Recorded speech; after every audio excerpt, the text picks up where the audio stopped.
Sri Lanka's most powerful news brand.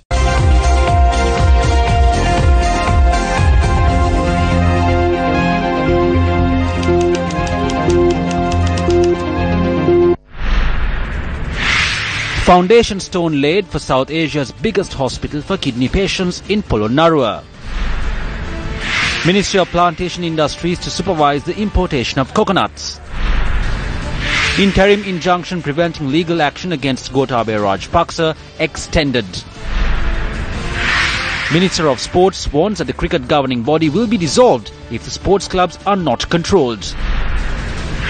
Third test between India and Sri Lanka ends in a draw. We're coming to you live from the Newsfirst studios here in Colombo with primetime news. A very good evening. I'm Mahina Bongzo. Good evening. I'm Shahan Jarampati. Let's take a look at those stories in detail.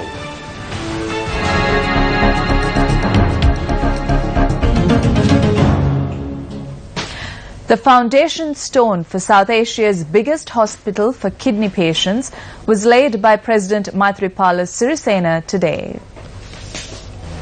The hospital is being constructed with funds provided by the Chinese government at the request of the president. 12 billion rupees will be spent on the hospital, which is being constructed near the 28-mile post area in Polonnaruwa. The hospital will consist an OPD, an in-house treatment unit with 200 beds, 100 beds for blood dialysis, as well as an ICU and a blood bank. As I promised in my manifesto, I have reached out for international support. I met leaders of the world. We told that we are engaged in the pure task of establishing good governance in the country through democracy, reconciliation, establishment of human rights, justice and the sovereignty of the judiciary. That is why we are receiving the support of the international community to this extent. There is criticism against the government. The government has been ridiculed. But amidst all of that, we have done a lot and changed many things. We have created a path for a better tomorrow through work we did over the past 3 years.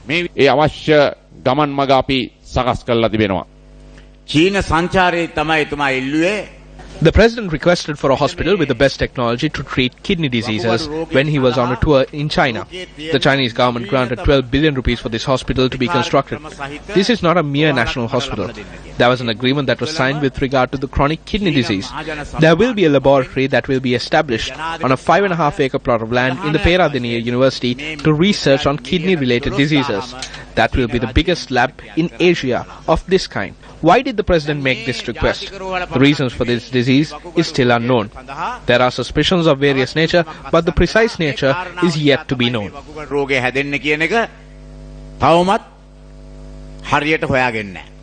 The president also laid the foundation stone for a new hospital to treat patients that suffered from strokes. The importation and price of rice and coconuts were discussed during the cabinet media briefing today. A decision was reached during the cabinet meeting to facilitate any private institution or CWC to import rice under the direction and supervision of General Treasury. Import of coconut products required for industries and general consumption under the supervision of Plantation Industries Ministry. Appoint a committee of officials to give proposals on granting further concessions for farmers whose cultivation has been destroyed due to bad weather. අමතුමා දැන් මේ ගිය සැප්තැම්බර් මාස විතරත් ඔබතුමාලා cabinet paper එකක් දැම්ම සහල් ආනයනය කිරීම සම්බන්ධයෙන්. දැන් ඔතකොට ඒ අවස්ථාවේදී ගෙනාපු සහල් වලට මොකද උනේ? ඒ සහල් ප්‍රමාණය මදිද මේ ආයි ආනයනය කරන්නේ? ඔව් තවදුරටත් ආනයනය. A decision was reached to import some more. This was based on a decision made by the Cost of Living Committee to see how we can further reduce the price of rice. තීරණය කරන්න ජීවන වියදම් කමිටුවට බාර දුන්නා. රාජපක්ෂ ආණ්ඩුව අවසානයේ ඔබතුමාලාට ආණ්ඩුව බාර දෙනකොට මේ මත්තල ගුවන් තොටුපළේ සහල් ගබඩා කරලා ඒ වී ගබඩා කරන තත්ත්වයකට රටපත් කරලා තිබුණා. උත්සව සමය ඔන්න මෙන්න තියෙනවා. කවදද මේ ජනතාවට මේ සහනය දෙන්නේ? ටොන් ලක්ෂ 5ක් ආනයනය කරන වැඩපිළිවෙලට තමයි. We have granted approval to import 500,000 metric tons of rice. We have currently imported around 350,000 metric tons. We hope to import around 100,000 metric tons of rice for this festive season. Keep in mind that back in 2014, when they said the harvest was good and we were self-sufficient, during that time they imported 250,000 metric tons of rice. No one spoke about it back then. එතුමන්ලා පොල් රුපියල් 65ට දෙන්න ව්‍යාපෘතියක් ආරම්භ කරා. මොනවද ඒ ව්‍යාපෘති වලට උනේ? පොරොන්දුනා 90 We promised to deliver 90,000 coconuts. However, this figure has dropped because of the Coconut Development Board. In the district of Kurunegala alone, over 200,000 coconut trees have been destroyed. We need about 45 weeks for a new plant to grow and for us to reap the benefits. So these trees are not available for around a year. This is a ground reality. That is why there is an issue. Is there a relative of a politician behind the importation of rice? Following a religious event held in Panipitiya today, former President Mahinda Rajapaksa shared these views with the media. The election will be held, but we don't know the date as yet. It could be the 17th or the 10th. We are prepared for it. Sir, Sri Lanka Newsfirst.lk දෙකට බෙදලා තිබුණා ඒ තත්ත්වය පිළිබඳව ඔබතුමා දෙකට බෙදලා තිබුණානේ. ඊ සාකච්ඡාවක් තිබුණා ඒකාබද්ධ විපක්ෂ ජනාධිපතිතුමත් එක්ක. The joint opposition? I don't know about it. I did not receive an invitation. Wait a few more days until the final day of nominations. You will know whether we will join forces. නැති අපි අපේ අත දිගු කිරීම කරා. We have extended our arms. No one asked him to form new parties. The point to remember is that Mahinda Rajapaksa was a parliamentarian of the SLFP. If he becomes Prime Minister, that too will happen from the SLFP. From what I know, he is positive about working together. He likes to work together with President Maithripala Sirisena. There are 2 or 3 people who are against this. The party leaders spoke with us yesterday. They would like to continue in the SLFP. This is happening because of deals between 2 or 3 people done without the knowledge of the others. We took a decision yesterday. It will be prohibited to extend the support to any other candidate except for SLFP candidates in the upcoming elections. සහයෝගය පළ කිරීම සම්පූර්ණයෙන් තහනම්. ශ්‍රී ලංකා නිදහස් පක්ෂය එක්සත් ජාතික පක්ෂය එකතු වෙලා ප්‍රාදේශීය මැතිවරණයේ දෙක තුනම තීරණය වෙන්න පුළුවන්. The parties might join. It cannot be said now. If they wanted to join, they could have. This was a result of a division created by a small group of people. ඒගොල්ලෝ තමයි මේ බෙදීම සිද්ධ වෙන්නේ. පොහොට්ටුවෙනුත් නාම යෝජනා ඉදිරිපත් කරමින් කටයුතු කරන්නේ ශ්‍රී ලංකා නිදහස් පක්ෂයයි. නෑනේ ඒගොල්ලෝ පොහොට්ටුවනේ. කවුද කිව්වේ පොහොට්ටුව හදන්න? No. Who asked them to form a party? Who asked them to create the Flower Bud Party? If they are from the SLFP, they are from the SLFP. They cannot be in the Podujana Peramuna and remain in the SLFP. How did Ranil Wickremesinghe work in the past? If the person left and worked for another party, he was attacked. We did not do that. There was no disciplinary action. The president acted with tolerance, but he did not grant them the responsibility to create a new party. Then they went and did this. ඒකේ තමයි මේගොල්ලෝ ගිහිල්ලා මේ වැඩේ පටන් ගත්තා. ඒකපත් දැන් එක එක්කෙනා ගැලවි වෙනවා ඔබතුමාලා පක්ෂයට. දැන් මේ ඉස්සරහට තව කවුරුවත් එනවද? තව එන්න ඉන්නවා දැන්. There are more people. Vimal Veeravangsa, Dinesh Gunawardena and Gamman Pilla did not attend the meeting in Badulla as far as I know. These party leaders did not attend that meeting. I will announce the names in the coming days. This Podujana party is a result of 2 people. It is them who do not want to join. It is not Mahinda Rajapaksa or Basil Rajapaksa. All we have to do is tell them they will have to live with the fact that they broke the party into 2. මේ පක්ෂ විනාශ කිරීමේ පව් ටික කරගහන්න වෙයි කියලා තමයි මට කියන්නේ. ඒ දෙන්න පක්ෂෙම දෙන්නේ නැද්ද නැත්නම් එකතු වෙච්ච දෙන්නේ නැද්ද වෙන පක්ෂකින්? පක්ෂෙම අයිතිකාරයෝ තමයි අනාගතේ රජ වෙන්නේ. They are from the party.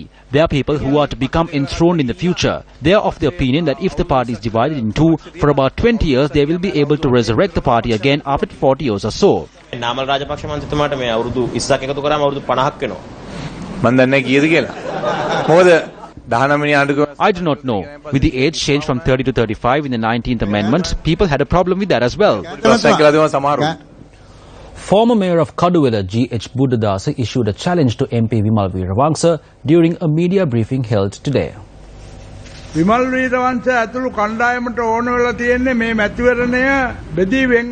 Veeravangsa and this group want to contest separately and ensure that our common enemy achieves victory. Vimal Veeravangsa has undertaken this contract. Vimal's party today consists of him and his wife Shashi Veeravangsa. The former deputy leader, former secretary and national organizer are no longer with them. I think one of his members from Mathare is going to join the UNP. Vimal Veeravangsa is like a leech on the back of Mahinda Rajapaksa. Mahinda needs to understand what happens when a leech feeds off you. Keep in mind, this is just a precursor to the betrayal to come in 2020, where they will make the UNP victorious. Everyone will be able to realize their state when the results of the election are released. By the time you realize this, the patience would have passed away.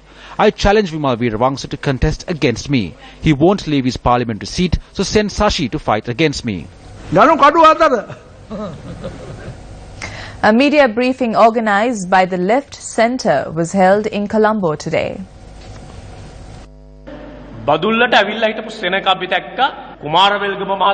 We saw the crowds that gathered in Badulla. Kumara Velgama has become the organizer for Badulla, maybe because he can't do this job in Kalutara anymore.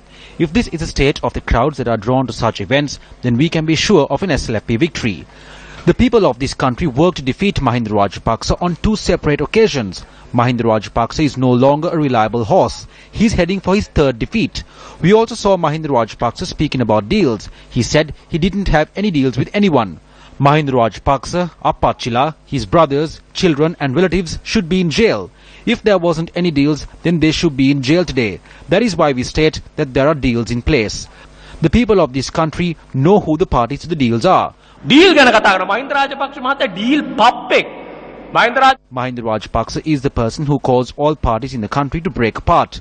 Look at what's happening to Vimal Veerawangsa's party. This is a political reality. Politicians go to areas where the people are. The people are not with Mahinda Rajapaksa anymore. Mahinda Rajapaksa had his servants and people who survived by consuming the scraps that fell off his table. People like Rohita Gunawardena, Kumara Velgama, Vimal Veerawangsa and Udaya Gamanpila. People don't cling on to sinking ships. They go to places where they can win.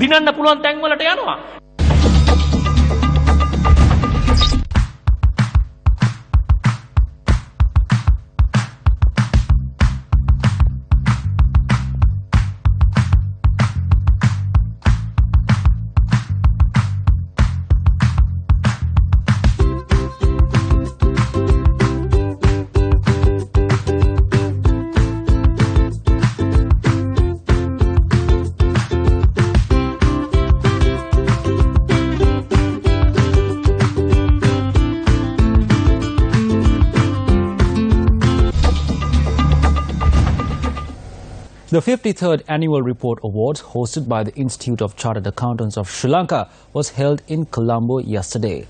Leading blue-chip companies, conglomerates to SMEs and small-time community groups were honoured at the event for their achievements in financial reporting. The event was held under the patronage of Prime Minister Ranil Wickremesinghe. The ceremony was attended by a distinguished gathering including government ministers, parliamentarians and Governor of the Central Bank, Dr. Indrajit Kumaraswamy. We are looking at the Sri Lankan Airways. Actually, the government has not guaranteed any loans, and therefore legally we have no responsibility for whatever happens to the Sri Lankan Airways. But about 400 million US has been given by the Bank of Ceylon and the People's Bank. So at some stage we have to step in. So that the ingenious ways you ensured that it stayed off the budget. But unfortunately it did not stay off the debt burden that we had to pay. So what we are doing now is to ensure that our financial reporting is in order. Speaking further, Prime Minister Wickremesinghe expressed the following views. The government of Sri Lanka is still at the difficult task of finding what exactly it owes and how much it has to pay. I think we have completed a lot of the work, but not everything. To start with the central bank, we now have to work out how much did we borrow, how much did we take by private placements, how much of that private placements were authorized, some of it from captive funds were authorized, how much is it that has not been authorized. So on the private placements and the national debt alone, we have about 4.5 trillion rupees which has been taken. With the interest rate, it comes to about 7 trillion rupees. And since we are not in a position to repay all this at the end of the period, and we had rescheduled and take loans again, the final cost after about 40 years will be about 10 to 12 trillion. The Prime Minister was discussed at a media briefing held by the Socialist People's Front today. The massive central bank scam is a never-ending scam. In other instances, you scam from a tender once. It's done and dusted. But here this is a never-ending scam because the policy interest rates rose. Even though the Prime Minister said a condition was put stating that Arjuna Aloysius should resign from perpetual treasuries, this condition was not enforced. Now look at the loss that was suffered because this condition was not enforced. Billions of rupees were lost. The Prime Minister is responsible for the actions of Arjuna Mahendran and his son-in-law. He should resign immediately. If this was some other country, the Prime Minister would have resigned twice or thrice and apologized to the entire nation. He is not only a member involved in this theft, he is also someone cleaning up after them, protecting them. It has become his job. One MP involved got a brand new Benz car and a new house. Another MP got a new car. We have revealed all this indirectly. There will be more information that will be exposed. When you consider the damages caused to public property, the Prime Minister should be in remand custody. He is not in remand custody because it is his government in power and because the police is under his control. Tonight on Bondgate, we take a look at how the ground was prepared for what is known as the largest financial scam in Sri Lanka's history and the 10 key revelations of the Presidential Commission of Inquiry. Zulfiq Farzan reports. In January 2015, after the presidential election, the Central Bank and the Securities Exchange Commission, which were under the purview of the Minister of Finance, were brought under the purview of Prime Minister Ranil Wickremesinghe. Thereafter, he appointed Arjuna Mahendran, a Singaporean national, as the governor of the Central Bank of Sri Lanka. This paved the way for what followed and has been revealed in the Commission of Inquiry.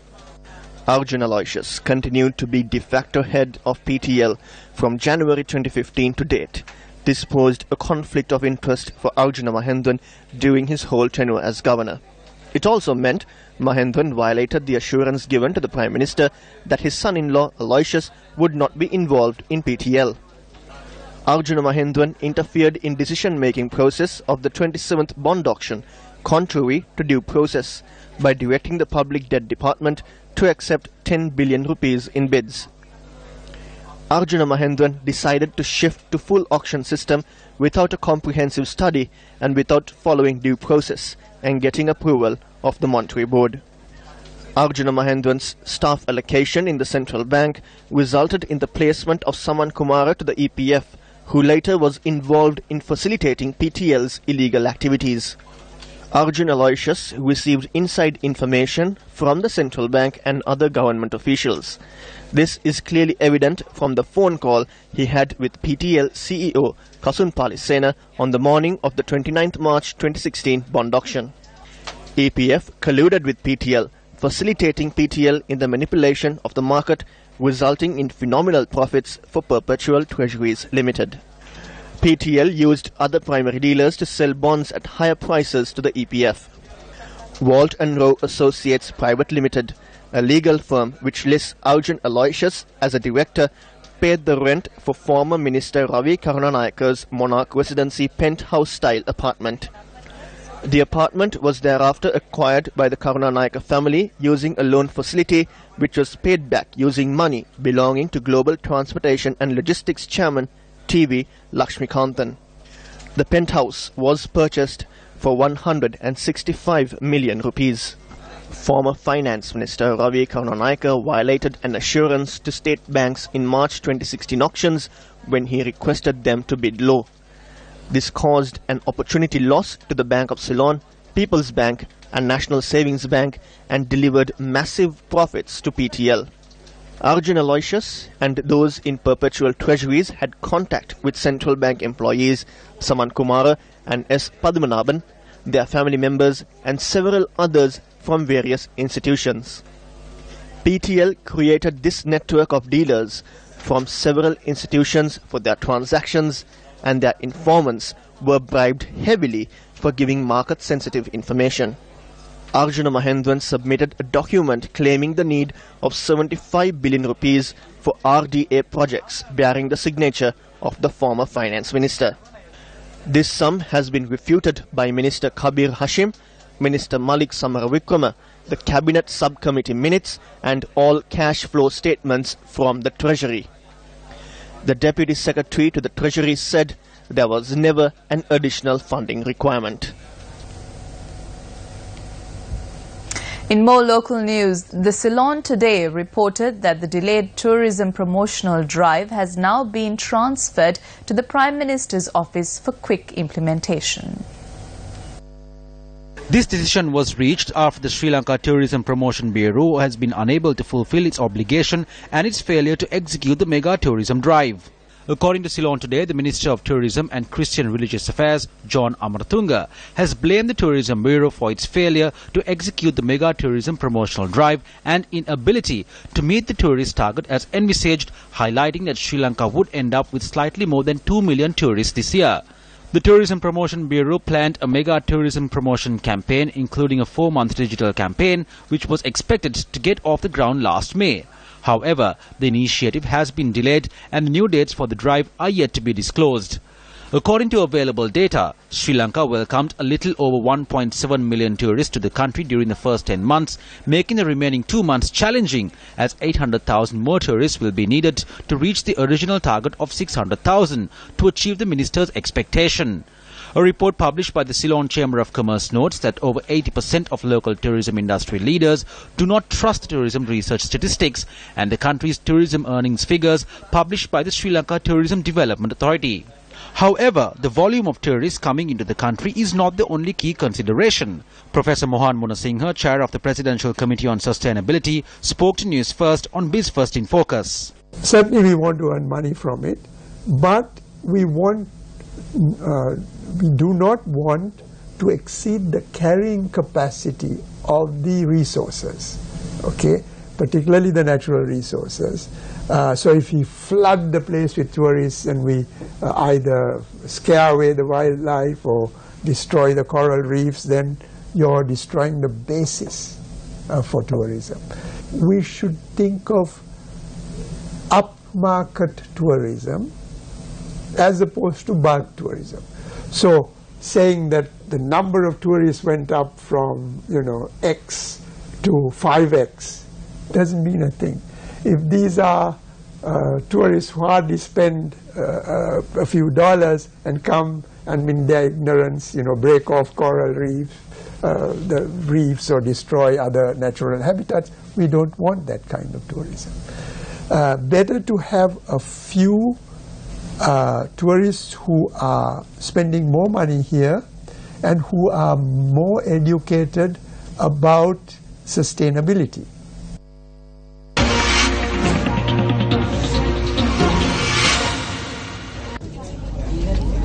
Good evening, Mahina. Good evening, Shaheen. Good evening to our viewers. On Action TV today, we are going to talk to you about a program where state sector employees are sent overseas to receive training to increase productivity, efficiency and concentration.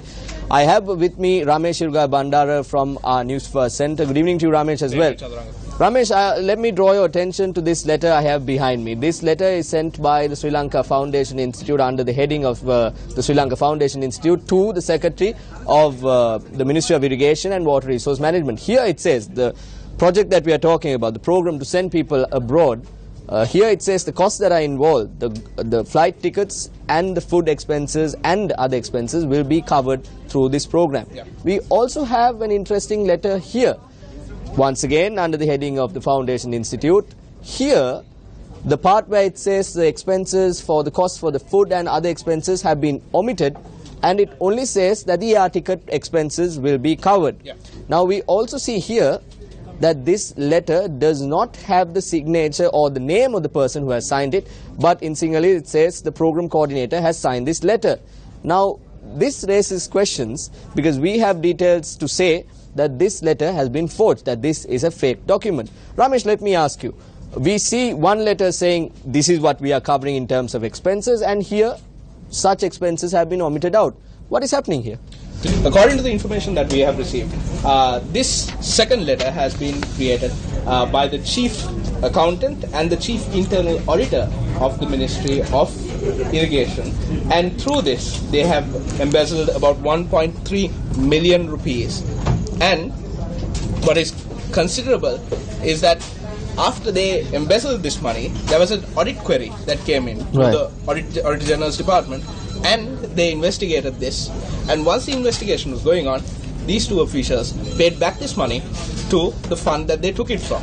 Ramesh, now when an audit query is raised through the Auditor General's department, if a particular department does not respond to this audit query, it becomes an audit extract. Yes. Then this gets diverted. If it's a company, it gets diverted to CORP, and if it's a department, it gets diverted to COPA, Public Accounts. Now here, that is when Public Accounts gets, the Committee on Public Accounts gets involved, that is the thing that the Committee of Public Accounts can do. Now, if this was actually taken up by COPA, yes, and when it was taken up by COPA, they investigated this thoroughly and they expressed that displeasure, saying that these sort of things should not happen. There should be an immediate investigation into this, and immediate action should be taken against these two officials. Right. What happened is what is interesting. When COPA investigated this and said that they need to take action, they informed the Ministry of Home Affairs to take action, or rather the Ministry of Public Administration to take action in this regard. This is in relation to the Chief Accountant and the Chief Internal Auditor of the Ministry of Irrigation, who sent out this letter, this fraudulent letter. What happened is that these two officials were taken from this ministry, and instead of being suspended, they were put into the administrative pool by the Secretary to the Ministry of Public Administration. All right. So the link here is that these two officials, one of these two officials, worked with the Secretary, the current Secretary of the Ministry of Public Administration in the Gampaha District Secretariat back some time ago. So that is how all this happened. Even though these officials were supposed to be suspended based on what COPA recommended, what has happened is completely different. Ramesh, now we also know of a situation where 4 billion rupees of funds pertaining to certain reservoir project back in the day went missing all of a sudden. This seems to be, seems to be some form of suspicion building around these three key individuals that we are talking about. Well, there seems to be suspicion, but it's not confirmed as yet. That's the problem. So if action is taken as per what COPA has suggested, according to what COPA has suggested, we will see that fund, the 4 billion rupees fund, will also, the details or the inquiries pertaining to that 4 billion rupees will also come to light. Thank you very much for the opportunity, Mahina and Shaheen. It's back to you. Thank you very much, Chaturanga and Ramesh. Well, moving on to more local news. The interim order prohibiting legal action under the Public Properties Act against former Secretary of Defence Gotabaya Rajapaksa was extended by the Court of Appeal today. President of the Court of Appeal KLTB Dehidenya and Shirani Gunaratna extended the order until the 15th of this month. The petition will be taken up once again on the 15th.